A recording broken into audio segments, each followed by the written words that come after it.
من هذا النار قل هو الله احد الله الصمد لم يلد ولم يولد ولم يكن له كفوا احد اللهم صل على سيدنا مولانا محمد مبارک وسلم صلی اللہ یا الہ الجمی جو کلام مجید میں نے پڑھا، حاضرین نے پڑھا، جامع حسانی سے للو نے پڑھا گیا، تیرے پیارے حبیب جانے کائنات صلی اللہ علیہ وسلم نے قبول منظور فرمائے۔ سرکار عبد کرام صلی اللہ علیہ وسلم سے گھڑی تک جو حقدار امیدوار ہوتے ہیں، اس قبرستان میں عظیم محمد ندیم مرحوم سے لے کر تقریباً 32 سال کا عرصہ گزر گیا،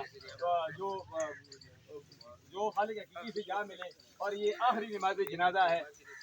اس کے بعد بھی ہوں گے، لیکن آج یہ اس کے بدلے جو دفن کیے جا رہے ہیں عبد الجبار مرحوم، یہاں تک سب کے لیے ہم دعا کرتے ہیں یا اللہ سب کو جنت میں اعلیٰ مقام۔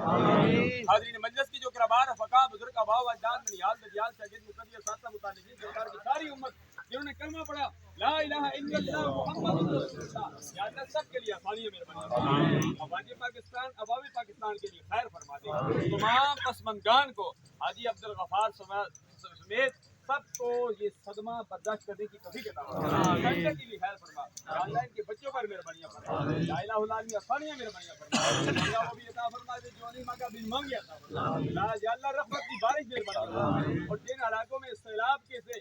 ہمارے مسلمان بھائیوں کو نقصان ہوا یا اللہ ان کو نیبل بدل عطا فرما، یا الہ العالمین اس نماز جنازہ پر آ کر ہم سب کو یہ سبق حاصل نہیں کرنے کی توفیق عطا فرما دی، جس طرح میں نے نماز جنازہ پڑھایا آپ نے پڑھا ہے، یا الہ العالمین ایک دن آنے والا ہے ہماری نماز جنازہ بھی پڑھی جائے گی، یا اللہ ہم تیری بارگاہ میں عرض کرتے ہیں کئی لوگ وہ بھی ہوتے ہیں جن کی نماز جنازہ ہی نہیں پڑھی جاتی، پتہ ہی نہیں چلتا مر گیا یا زندہ ہے، یا اللہ تیرا شکر ہے آج مرحوم کی نماز جنازہ پڑھی گئی، یا اللہ وہ دن بھی دکھا، مرنا تو سب نے مرنا ہے، یا الہ العالمین اسلام پر زندہ رکھ اور مرتے وقت ہم سب کو کلمہ شہادت نصیب فرما، ایمان کی دولت سے نواز دے، اللہم من احییتہ منا فاحی علی الاسلام ومن توفیتہ منا فتوفہ علی الایمان۔ حاجی عبد السلام صاحب